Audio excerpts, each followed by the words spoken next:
This is Tim Bryce with my column titled, Tim's Fight with Cancer, Part 1.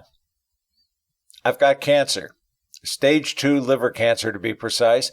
I've been sitting on this piece of news for some time now and have only shared it with family and close personal friends, as I didn't want to be awash in sympathy cards and notes through social media. I still don't want to hear it. I'm going to beat this devil, which is probably what every person diagnosed with some form of cancer says, but I think I have a good medical team in place, and I'm optimistic. I'm therefore writing this to let people know what it is like to go through this process, what goes through a patient's head, and hopefully help someone along the way. Years ago, I wrote a column titled Cancer, the Big Kahuna of Diseases, which described the various forms of the disease. Since then, I have lost a lot of friends to the many forms of it, for example, pancreatic, lung, brain, and more. Each had a unique experience in their battle with it. I realize there is no super cure for cancer, but we have still made considerable progress during my lifetime. As of this writing, I am in my 67th year on this planet, and there is still a lot I want to do with my life. But I am now mindful I have a problem and will watch the clock carefully. What triggered all of this was a routine review of my blood by my primary care physician, who informed me my platelet count was falling. According to the National Cancer Institute, quote, a platelet is a tiny disc-shaped piece of cell that is found in the blood and spleen. Platelets are pieces of very large cells in the bone marrow called megakaryocytes. They help form blood clots to slow or stop bleeding and to help wounds heal. Having too many or too few platelets, or having platelets that don't work as they should, can cause problems. Checking the number of platelets in the blood may help diagnose certain diseases or conditions, end quote. To check on this, I was turned over to a specialist who ordered a biopsy of my bone marrow as produced from my hip. As it turned out, I was producing a lot of good blood, but something was eating up the platelets. This resulted in a series of tests, including an MRI, CAT scan, and another biopsy on my liver. After all this, I was called in to speak to the doctor who broke the news to me. He was all business and matter of fact in his demeanor, and I appreciated his brutal honesty and professionalism, even though this wasn't the news I hoped to hear. I learned a long time ago in business of the necessity of not sugarcoating anything of a serious nature. Political correctness be damned. As I drove home, the news started to sink in, and I found myself in a twilight zone or fog, wondering how the hell I got cancer. It was a very odd feeling, particularly since I feel pretty healthy right now. There was no real history of cancer in my family other than my maternal grandmother, who fought and lost to cervical cancer, but neither my mother or father had any trace of the disease. I was asked if I had any exposure to hepatitis C or a dirty needle. None to my knowledge. I was also asked if I used excessive alcohol. I said no, as I consider myself a social drinker. The only other possibility was that I had become rather heavy years ago, which may have created a fatty liver, which would lead to cirrhosis of the liver and cancer. For those of you who remember, I threw off considerable weight some time ago.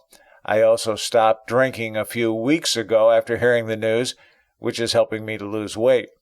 Another thing I thought about while traveling home was Mickey Mantle, the legendary New York Yankee slugger who I revered as a kid.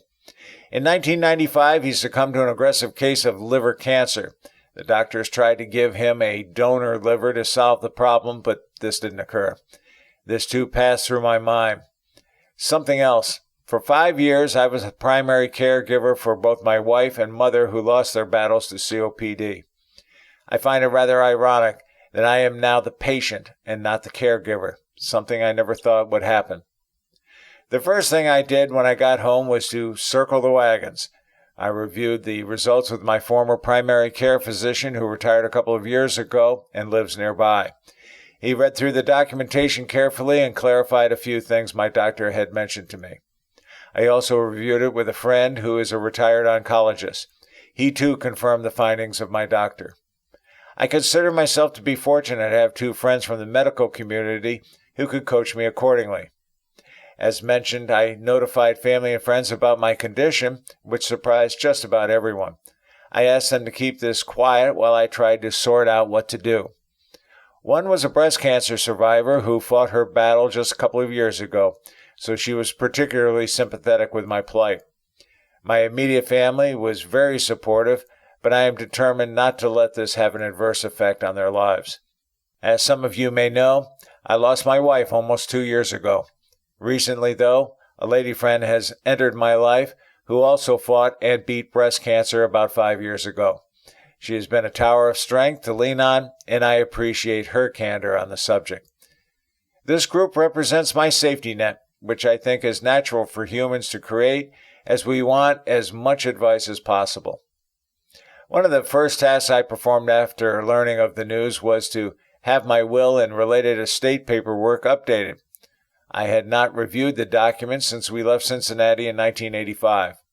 As good as it was, it still needed some updating, which a local attorney handled promptly. He also helped me prepare a power of attorney and a living will. This is something I should have been more mindful of, but finally put it to bed.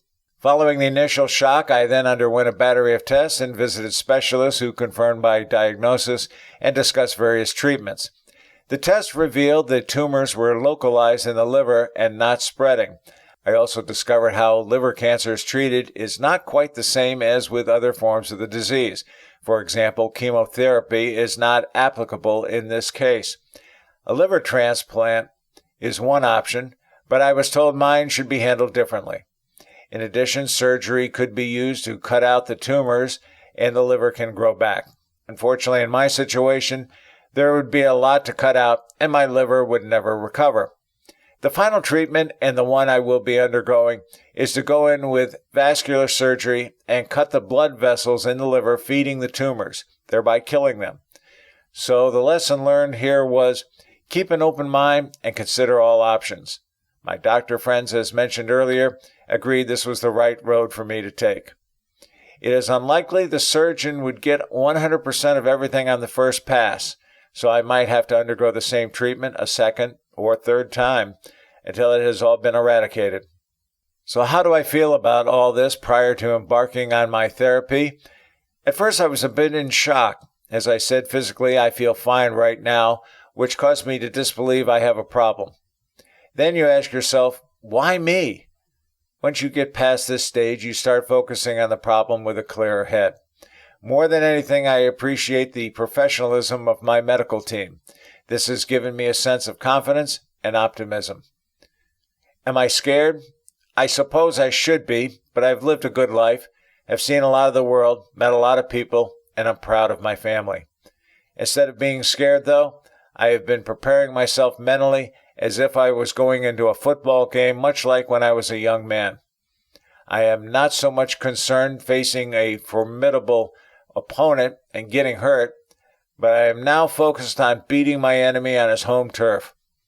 I realize pain will be part of the game, but I believe I can take it. Frankly, I like my odds of winning. One last thing I've noticed since my diagnosis.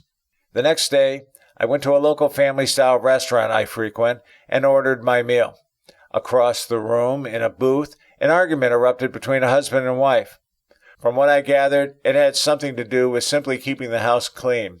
It turned rather loud and nasty with a few choice expletives thrown in for good measure.